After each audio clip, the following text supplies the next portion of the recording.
Bonjour à toutes et à tous et bienvenue sur GCN pour revivre les meilleurs moments de la troisième étape du Tour de Suisse.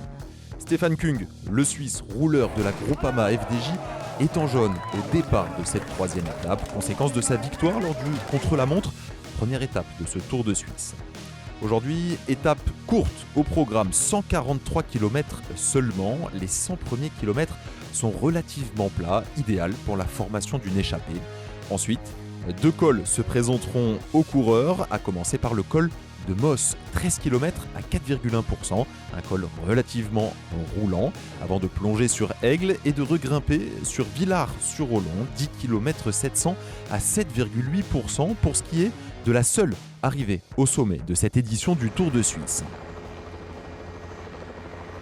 Comme vous pouvez le constater, le soleil est absent malheureusement pour cette troisième étape. La météo va se dégrader petit à petit. 4 hommes ouvrent la route. On retrouve à l'avant 2 Français, Lilian Calmejane et Paul Ourselin. Ils sont accompagnés du champion du Danemark, Alexander Kamp, et de celui qui était déjà échappé lors de la deuxième étape, Nicolas Zukowski. Mais ces 4-là sont contrôlés par le peloton. Le temps pour Lilian Calmejane de faire les points au sommet du premier grimpeur, le col de Moss. Mais le Français ne revêtira pas le maillot rouge de meilleur grimpeur puisque Zukowski a pris la deuxième position. Il conserve donc son bien.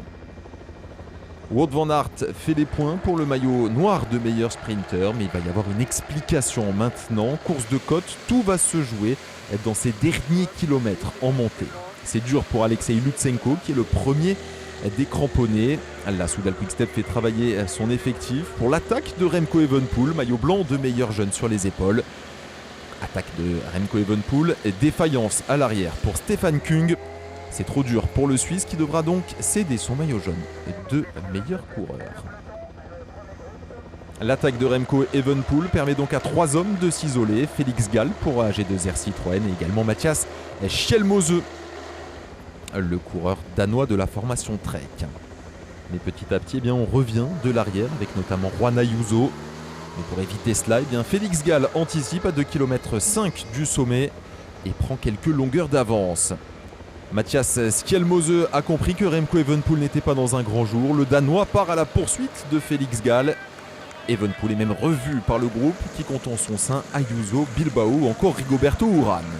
Un duo ouvre la route à 1 km de l'arrivée. Schjelmose et Félix Gall. À une quinzaine de secondes, on retrouve le groupe Evenepoel. Evenepoel qui a même du mal à suivre et qui est largué par Uijtdebroeks, Urán, Bilbao ou encore Wilco Kelderman. Ayuso part en contre, mais c'est trop tard. La victoire va se jouer entre les deux de devant. Et Matthias Schjelmose attaque. Félix Gall tente de répondre, mais c'est dur pour l'Autrichien qui se rassoit. Et Matthias Schjelmose file vers la victoire. Très belle prestation de Félix Gall qui court toujours après sa première victoire en professionnel. Mais aujourd'hui à Villars-sur-Olon, c'est le triomphe pour Matthias Schjelmose qui remporte sa 5e victoire depuis le début de sa carrière. Juan Ayuso vient prendre la 3e place. Un temps des cramponnés de ce petit groupe. Remco Evenepoel revient et vient prendre la 4e place. Il devance Stian Uijtdebroeks. Les accessites pour Peyo Bilbao, Wilco Kelderman ou encore Rigoberto Urán. À noter le top 10 du français Romain Bardet. Démonstration de cet homme, Matthias Schjelmose, déjà vainqueur d'étape sur le Tour des Alpes-Maritimes et du Haut-Var en début de saison, et qui s'offre donc un 2e succès cette saison. Au classement général, il devance dorénavant Remco Evenepoel de 17 secondes et Juan Ayuso. Le maillot jaune était au départ ce matin sur les épaules de Stefan Küng et dorénavant porté par Matthias Schjelmose.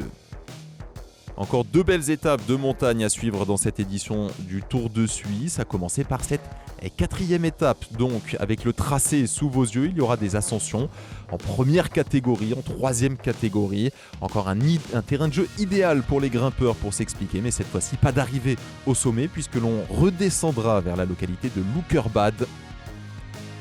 On passera notamment par la station de ski de Crans-Montana. Avant donc une nouvelle arrivée, un terrain escarpé qui devrait voir une nouvelle fois les leaders du classement général s'expliquer. Le résumé sera évidemment à retrouver sur GCN.